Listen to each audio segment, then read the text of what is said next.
pessoal, vamos falar agora então sobre a visão estruturada ou a chamada visão sistêmica da continuidade de negócios. Então agora a gente vai mostrar o nosso modelo, como é que a gente entende que essa discussão pode acontecer, né, de uma maneira bem tranquila. A gente tem aqui nesse frame, são 10 elementos, né, que estão distribuídos em 3 blocos. Então o primeiro bloco é o bloco do chamado planejamento da continuidade. Então nas atividades de 1 a 4, elas envolvem o levantamento, a prospecção dos elementos que vão rechear o plano de continuidade. Então, a gente vai discutir os fundamentos. Como é que a gente levanta as informações que vão, na realidade, trazer consistência, né? Como a gente fala, é o recheio do plano de continuidade. Então, a gente vai identificar os processos críticos, ou seja, o que é mais relevante do ponto de vista da continuidade em termos de processos, funções, consequentemente serviços, e que a gente tem que separar, né? Bom, depois vamos identificar, vamos levantar que eventos de interrupção, lembrando que são eventos de risco que podem ocasionar interrupção nos processos críticos, que a gente pode prospectar, vamos caracterizar isso. Vamos avaliar o impacto no número 3 desses eventos e no 4 vamos prospectar as medidas de continuidade. E aí nesse momento a gente vai construir as ações de resposta àqueles eventos de interrupção. Então, quando a gente termina esse primeiro bloco, nós vamos ter uma série de elementos prontos para ingressar no plano. Na parte central do nosso frame, a gente tem o próprio desenvolvimento e teste do plano. Então, a atividade 5, ela envolve a construção física, né, do próprio documento denominado plano de continuidade. Quais são os elementos que têm que estar contidos, como é que a gente vai estruturar essa informação, quem aprova, como é que flui na estrutura da organização, etc. No número 6, a gente vai testar os planos e identificar melhorias. Então, quais são as estratégias que a gente pode utilizar para fazer com que esse plano não fique na prateleira, para que ele seja testado, colocado em prática efetivamente, né? Ainda que seja no modo simulado, muitas vezes. E no terceiro bloco, é um momento em que a gente coloca para rodar o plano numa situação real. Então, é a execução em si do plano e a avaliação da sua efetividade. Então, número 7, atividade número 7, o que caracteriza o estado de contingência, ou seja, aquela situação que enseja o acionamento das ações do plano. Isso não pode ser feito de maneira não organizada, quer dizer, é preciso ter um protocolo para alguém determinar que vai adotar uma ação de continuidade, né? Como é que isso acontece?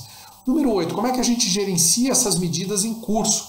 Lembrando que elas podem levar algum tempo, né? Eu posso ter uma situação, como a gente está vivendo agora, com o episódio do Covid, em que ações de continuidade para algumas organizações estão durando enquanto durar esse período de quarentena, esse período, vamos chamar assim, um período de exceção às nossas atividades regulares, né? E eu tenho no número 9 a discussão sobre o retorno à normalidade. Como é que a gente sai do estado de contingência para o estado normal ou regular novamente, também de uma maneira organizada, estruturada, sem que haja perda de consistência, informações, dados e até comprometimento de aspectos de governança. E no número 10, a gente vai tratar da avaliação da efetividade do plano e da sua revisão, né? Então, como é que a gente, depois de ter acionado ou depois de um período, como é que a gente verifica o que está acontecendo com esse plano e faz com que ele se mantenha atualizado, coerente com as circunstâncias e com os aspectos do nosso contexto, tanto da operação quanto do contexto externo onde a organização se insere. Bom, então vamos tratar da primeira atividade, e a primeira atividade é a número 1, que é identificar processos críticos, que faz parte do levantamento dos fundamentos, né, dos elementos que vão rechear o nosso plano lá de continuidade. A identificação dos processos críticos, eu vou, antes de mais nada, fazer uma observação. Vejam que a gente tem esse slide aqui, da mesma maneira que este, outros vão se apresentar de maneira parecida. O que a gente tem aqui? Uma série de informações. A ideia aqui não é que a gente explore tudo isso na minha fala aqui com vocês. É porque o deck de slides vai ficar disponível e vocês vão poder baixar com essas observações, né, com esses textos explicativos, para explorar isso com um pouco mais de detalhe nas suas organizações. Então, número 1, primeira atividade, eu preciso identificar o que são processos críticos, né? É o momento da gente refletir sobre quais são os processos essenciais para o negócio.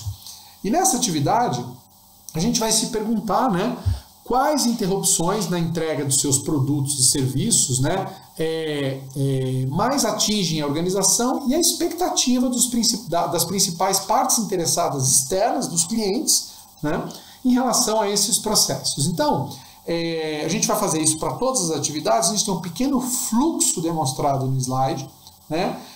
A gente tem um insumo, uma entrada e no final aquilo que a gente espera como produto dessa atividade especificamente. Então, em identificando processos críticos, na atividade chamada Identificando Processos Críticos, o que a gente vai fazer? A gente vai adotar como insumo a cadeia de valor da organização, porque é essa perspectiva de processos que vai interessar para a discussão inicial, né? E vamos olhar, obviamente, os elementos do plano estratégico, o que são as prioridades estratégicas da minha organização. Bom, nesse momento, o que vai acontecer? A gente vai fazer uma análise de ambiente externo, olhando, nesse caso específico, muito para quais são as expectativas dos clientes da minha organização, os clientes externos, né? Aqueles que dependem dos meus serviços, das minhas entregas, o que eles consideram mais relevantes. Vamos olhar também para a cadeia, depois de olhar essa expectativa, vamos analisar do ponto de vista interno, né, o que são os prováveis processos, aqueles processos que endereçam as entregas prioritárias sob a ótica de quem está posicionado externamente na minha organização, né. Vamos olhar também para esses processos e vamos olhar um pouco sobre os condimentos que são essenciais para esses processos. E a gente pode fazer também uma remissão histórica, olhar para interrupções pregressas, passadas nesses processos e verificar quais foram os elementos que foram negados enquanto insumos para esses processos ou condições que foram interrompidas, tiveram alguma solução de continuidade e que acabaram determinando eventuais interrupções passadas nesses processos. Então, é um trabalho de olhar para a cadeia de valor, identificando o que é crítico para a instituição, olhando para fora, porque o crítico vai estar nas entregas que eu faço para o cidadão, para a sociedade ou para os usuários dos serviços que eu realizo, né? Portanto, tomando contato com possíveis processos críticos. Vou identificar esses processos, né? O ideal é que isso aconteça por meio de um trabalho colaborativo e um dos fatores que a gente vai utilizar, eu vou mostrar na sequência, para conseguir criar uma visão, uma avaliação hierárquica do seu ponto de vista de quais são os processos que devem ser identificados como críticos, é uma variável determinada como tempo máximo de interrupção aceitável. Então, a gente vai usar essa variável em vários momentos. O que é isso? O tempo máximo de interrupção aceitável para um processo, como o nome diz, é o tempo em que esse processo, ao longo do qual esse processo pode ser descontinuado ou ficar sem funcionar, sem um comprometimento relevante para a missão da instituição. Então, existem processos cujo tempo máximo de interrupção aceitável pode ser uma semana, 4 dias, 5 dias, 10 dias, algumas horas, mas há processos que não podem ficar interrompidos nem por 1 minuto, em razão da sua natureza. Então é muito importante observar isso. Tá?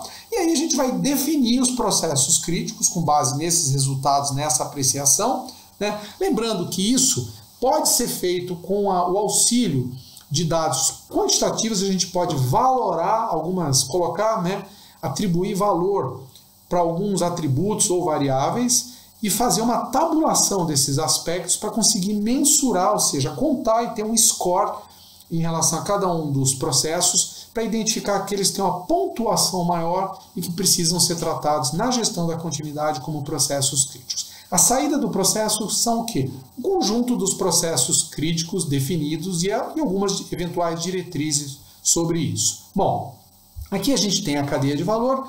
Eu acho que é meio desnecessário a gente entrar no detalhe sobre cadeia, mas de qualquer maneira é um diagrama que representa a operação da nossa instituição à luz dos seus grandes blocos de atividades ou processos, né? Tem uma visão da operação que transcende a estrutura organizacional.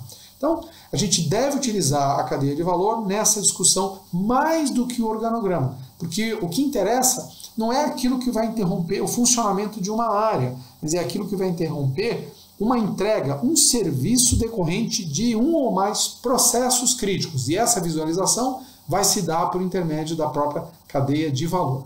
Aqui a gente tem nesse slide, muito importante, é uma sugestão de um frame, né, de um modelo, para a gente fazer justamente a hierarquização, identificação e o ranqueamento dos processos para fins de identificar quais seriam os processos críticos. Então, a gente pode fazer um levantamento inicial, uma prospecção, usando artifícios como o mapa de calor, as pessoas se colocam na cadeia de valor e identificam processos, aqueles que tiveram a maior quantidade de votos, a gente traz para um diagrama para fazer análise como está representado aqui nesse modelo. O que esse diagrama tem? Eu tenho os processos na primeira coluna, aí eu tenho na segunda coluna o chamado tempo máximo de interrupção aceitável, o TMI, e a gente está colocando aqui em dias, então é uma análise também qualitativa em relação ao processo. Quantos dias esse processo pode permanecer, em média, parado, paralisado, não funcionando, e que sem um comprometimento significativo da minha missão. Então a gente tem aqui processos com 2 dias, 1 dia, 5 dias, 3 dias. Ok. E aí a gente vai tratar, nesse outro bloco, sobre a severidade, né, o impacto da interrupção. Então, eu vou categorizar de maneira qualitativa o impacto sobre a missão. Vou tratar do impacto sobre a estratégia, ou sobre os objetivos prioritários da estratégia vigente, desde, obviamente, que eu tenho um plano estratégico e alguns objetivos caracterizados. Eu vou estabelecer o impacto sobre partes interessadas. Então, como é que a interrupção deste processo impacta as partes interessadas? E aí eu vou declinar quais são as partes interessadas. São os fornecedores? Não. São os clientes? São os usuários dos serviços? Quem são as partes interessadas, né? E tudo isso vai acabar trazendo para a gente uma conclusão na última coluna que a gente chama de nível de criticidade. Bom, aqui a gente está colocando em termos qualitativos, como expressões como alto, muito alto, baixo, moderado, etc.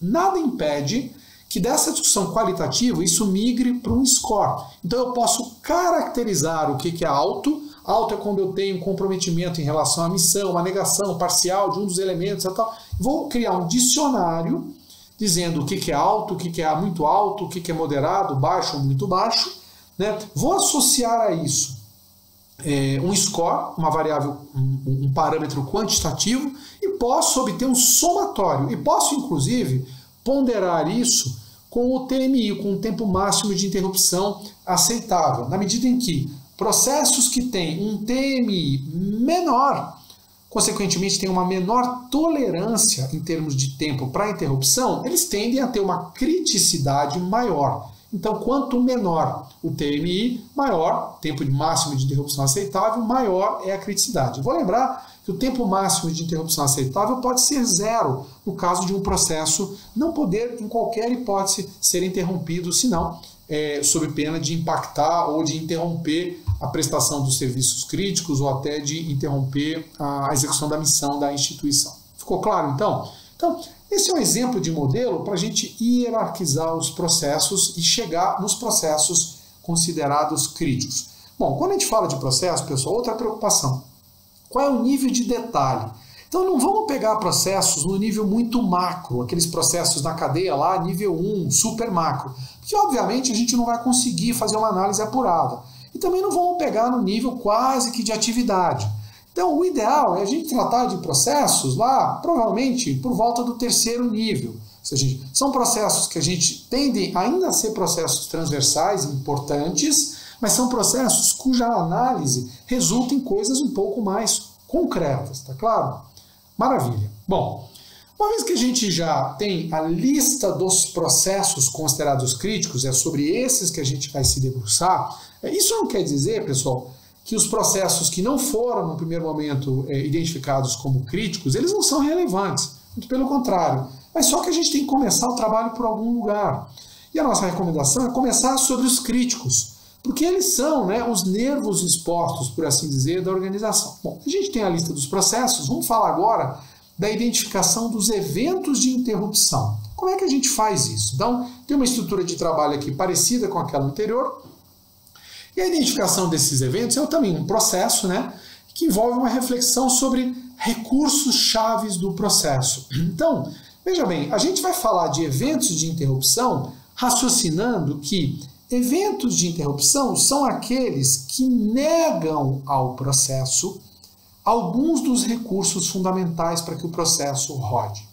E é verdade, quando um processo não roda, tem algum condimento, alguma coisa que é um recurso, né? Pode ser um recurso material, um recurso humano, um recurso tecnológico, uma informação, dado qualquer coisa, às vezes até as instalações físicas, mas que nega a capacidade para a instituição rodar o processo. Então é isso que vai pautar a identificação. Então, no primeiro momento, o que é a entrada? É a lista dos processos críticos. A gente vai levantar os recursos que esses processos necessitam como recursos fundamentais para rodar e vamos levantar os eventos que podem ensejar a negação desses recursos. E com isso a gente vai gerar uma lista consolidada de eventos de interrupção. São eventos ligados à negação, né, que vão proporcionar, vão acarretar, melhor dizendo, né, a interrupção no fluxo desses recursos para os processos e, consequentemente, a interrupção dos processos. Vamos deixar esse negócio um pouquinho mais tangível? Então, a gente tem eventos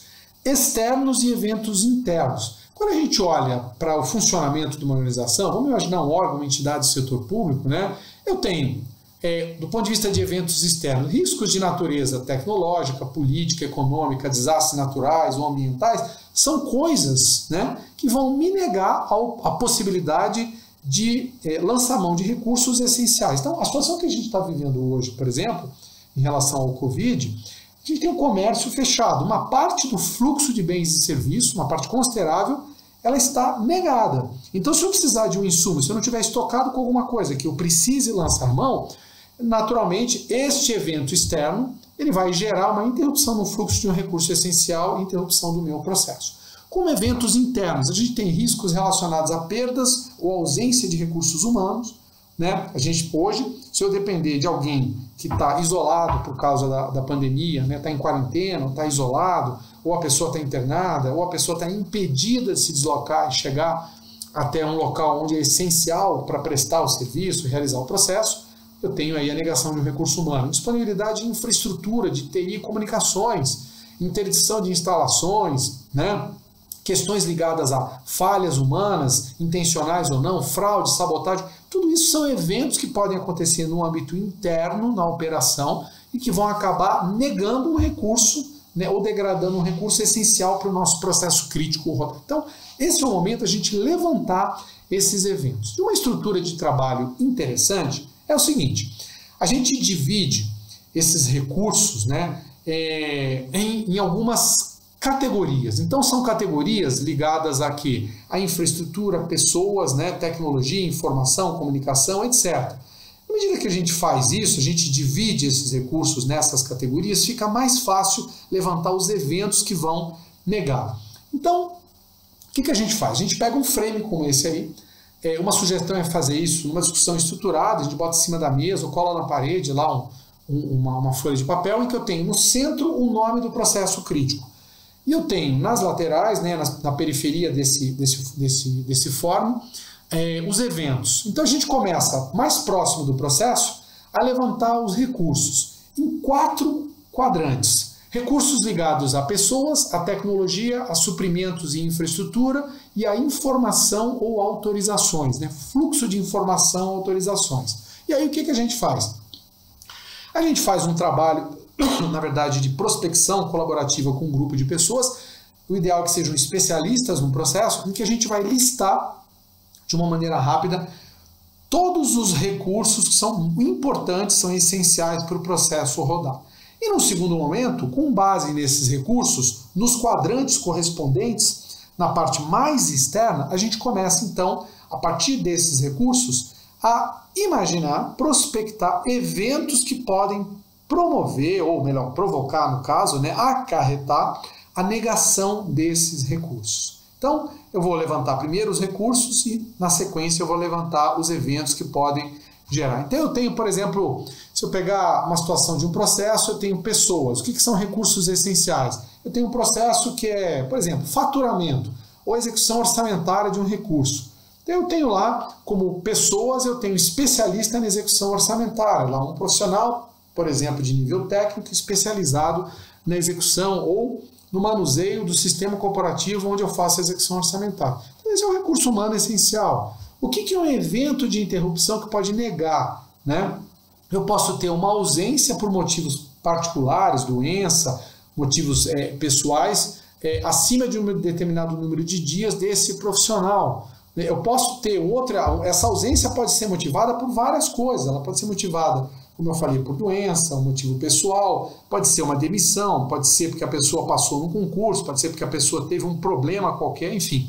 Mas são aspectos que vão ser levantados e que acarretam essa negação do recurso. Do ponto de vista de tecnologia, posso ter uma indisponibilidade, eu tenho como recurso essencial a rede. Digamos que o sistema corporativo, para eu fazer execução orçamentária, eu preciso da rede do meu órgão. Eu posso ter como um evento de interrupção, para negar essa rede, um episódio de invasão da rede, um atentado à segurança da minha rede, com a consequente interrupção, né, dos serviços de rede. Então, é um exemplo de evento que vai acabar acarretando a interrupção daquele insumo fundamental para o processo acontecer.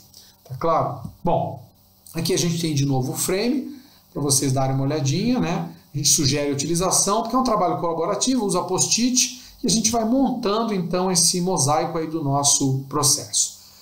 Na medida que eu tenho todos esses eventos, os recursos e os eventos levantados sobre os processos que foram considerados como críticos, eu vou trazer isso agora para um outro modelo para fazer uma avaliação do impacto real e vou consolidar esses eventos. Lembram que eu comentei lá no início que a gente pode ter eventos que vão atingir ou vão afetar, com potencial de afetar mais de um processo crítico.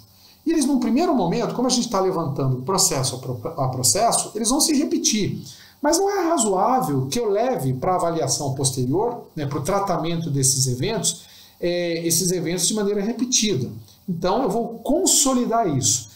Além disso, existe uma preocupação, que a gente vai comentar um pouco à frente também, para alguns eventos, eu precisar fazer uma caracterização temporal dessa interrupção. Então, se eu disser, por exemplo, eu tenho uma ausência de um recurso humano fundamental para um determinado processo. Ora, o que é a ausência? A ausência ela pode ser ausência de 2 dias, de uma semana, de um mês ou de 6 meses. Em determinados casos, é importante, às vezes é relevante a gente caracterizar o evento tratando de um limite, de um espaço, de um intervalo temporal. Então, uma ausência de até 5 dias tem uma característica e, consequentemente, terá um tratamento específico. Uma ausência a partir entre 10 e 30 dias pode ter um outro tratamento. Uma ausência acima de 6 meses pode ter um outro tratamento completamente diferente. E o momento é agora, a hora que a gente vai avaliar o impacto daquilo que a gente levantou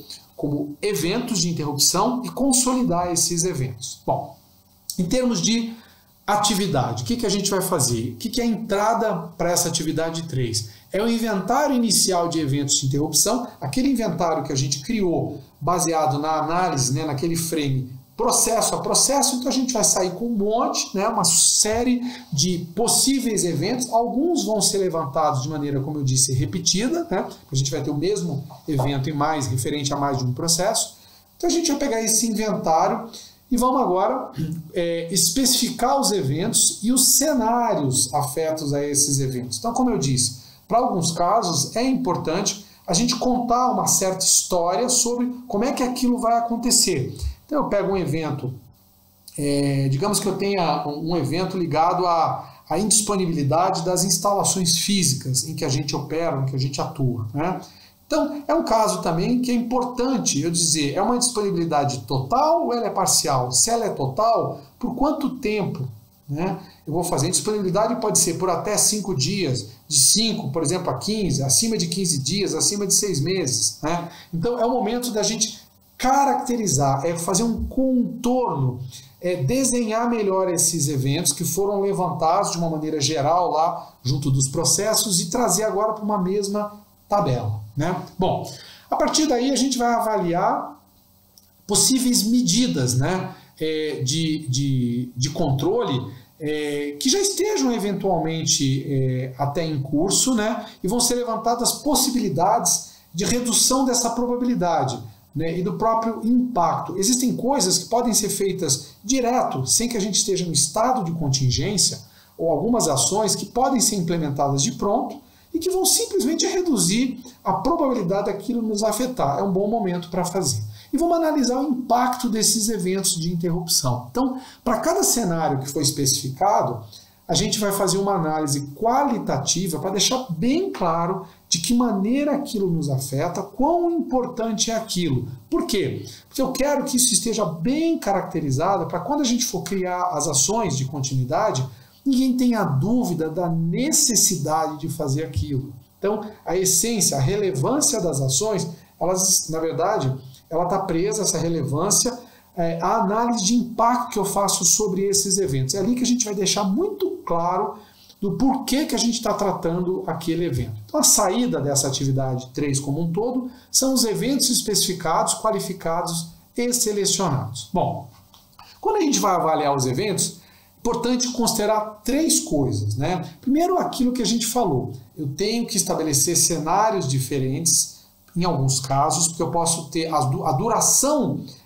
do evento de interrupção, ela pode ter diferença. Se eu disser, por exemplo, que a gente vai ficar sem as nossas instalações em que a gente opera normalmente por uma semana, tá? Eu posso entender, eventualmente, né, que eu posso utilizar, e se o restante da minha organização ela está disponível, eu posso simplesmente deslocar as pessoas de um setor para outro, ou posso distribuí-las em outras áreas, ou utilizar num caráter relativamente improvisado um outro setor, gerando ali um aperto, uma acomodação, visto que é um período, existe uma expectativa de uma interrupção por curto espaço de tempo. Ora, se eu souber que tem uma interrupção de médio prazo, quer dizer que vai levar um pouco mais de tempo, eu posso, essa solução inicial pode não ser adequada, eu posso precisar de uma outra composição para isso. Então eu vou me deslocar para um outro estabelecimento, uma outra área, uma outra instalação que pertence ao meu órgão, né, e vou fazer um uso temporário, visto que eu não posso mais ficar dividindo espaço com outras áreas, porque eventualmente aquilo vai provocar outros tipos de transtorno. Agora, se eu souber que a minha interrupção vai levar mais de 6 meses, eventualmente eu posso pensar num contrato de locação, ir para um outro espaço, para passar metade do ano operando daquela maneira. Então vejam que são ações diferentes, né, ou seja, em função da expectativa de interrupção. É conveniente que os eventos que acarretem interrupção acima do chamado TMI, que é aquele tempo máximo de interrupção aceitável, eles sejam destacados na matriz e selecionados para a etapa seguinte. Ou seja, quando a gente for levantar tudo, coisa que a gente fez lá na etapa anterior, é sempre bom destacar e trazer com prioridade aqueles eventos que efetivamente vão provocar, vão acarretar uma interrupção acima do tempo médio aceitável. E a explicação é clara, se eu já vou provocar uma interrupção acima do tempo médio aceitável, é natural que eu pense em coisas que estarão degradando a minha capacidade de cumprir a missão. E este é o momento também apropriado para uma eventual consolidação de eventos de mesma natureza, ou para a segregação de eventos que tenham sido indevidamente considerados em bloco. Então, como a gente disse, eu posso ter coisas, se eu disser que eu tenho incêndio, inundação, ou algum tipo de vazamento, né? São 3 coisas que, do ponto de vista da operação, da utilização das instalações, podem gerar efeitos parecidos. Eu vou ficar impedido, nas 3 situações, eu vou ficar impedido de acessar o ambiente físico, provavelmente vou ficar impedido de utilizar rede física, né, rede elétrica, rede lógica, de usar os equipamentos que estão instalados na minha organização. Então, talvez esses eventos, em determinadas circunstâncias, possam ser tratados. Veja bem, uma coisa é a resposta a eles, de emergência, é diferente. Mas do ponto de vista da continuidade de negócio, o efeito sobre os processos críticos pode ser o mesmo, do ponto de vista de interrupção. Consequentemente, as ações para retomada, elas podem ser, em alguma medida, semelhantes. Então, isso é que a gente chama de consolidação, quando for o caso, tá? Aqui a gente tem, para fazer a avaliação do impacto, esse frame, esse modelo, que ele é bem tranquilo de utilizar e é muito útil, porque permite que a gente detalhe, né, as informações sobre cada um dos eventos. Então, um exemplo que a gente tem aqui, isso a gente chama de matriz de revisão de impacto ou de análise de impacto. É um evento de interrupção que foi caracterizado da seguinte maneira. Eu tenho o processo lá na parte superior em cinza, que é o processo análise contábil e suporte às unidades gestoras. Então, imagine um órgão público que tivesse esse processo, análise contábil e suporte às unidades. Então é uma organização que faz esse trabalho de de suporte dentro de um órgão, por exemplo, para muitas organizações descentralizadas. Eu tenho lá como evento de interrupção a indisponibilidade de recurso humano especializado em análise contábil pelo período de 10 a 30 dias. Então vejam que eu cerquei o período, que é completamente diferente de eu dizer que eu vou ter uma interrupção de 7 dias, de 8 dias ou de 180 dias. Então eu especifiquei essa faixa de tempo. Bom, e aí eu vou analisar o impacto, é uma análise qualitativa. Na coluna interrupção em relação ao tempo máximo de interrupção aceitável, eu vou colocar, ele é maior que o TMI, porque 10 dias o TMI foi considerado para esse processo, por exemplo, 5 dias. Eu posso ficar sem proceder à análise contábil até 5 dias, sem prejudicar a minha missão. Nesse caso, a partir do 6º dia, eu já extrapolei essa possibilidade. Então, ela é um evento considerado relevante, em princípio, por causa disso. Qual é o impacto sobre os recursos? Sobre os insumos do meu processo. Que processo? Análise contábil e suporte às unidades gestoras. E eu vou começar a explicar.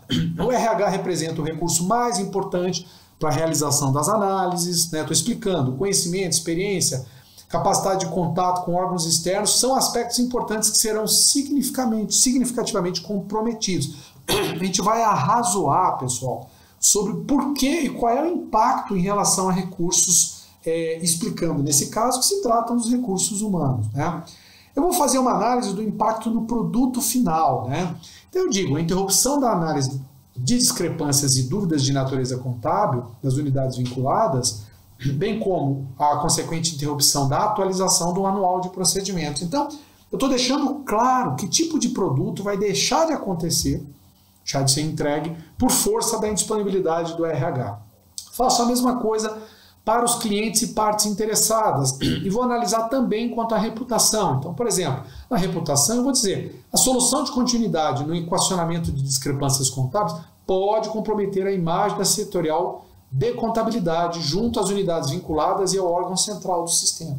Então, verifiquem que a gente está fazendo uma análise do impacto de um evento sobre um processo. E, por fim, a gente faz uma análise de cunho legal e normativo. Pergunta: eu posso, além da análise qualitativa, associar score nesses gabaritos e fazer uma análise quant? Posso. Aqui a nossa sugestão é de fazer uma análise meramente qualitativa, porque o intuito aqui é especificar melhor, deixar claro e embasar a utilização desse evento de interrupção como parâmetro para as medidas, para as ações de continuidade. Tá claro? Mas nada impede que a gente dê um tratamento quantitativo também, se for do desejo de vocês. Bom, com isso, a gente já tem agora os processos selecionados, os críticos e os eventos caracterizados, e a gente vai falar nesse próximo bloco sobre a prospecção das medidas de continuidade.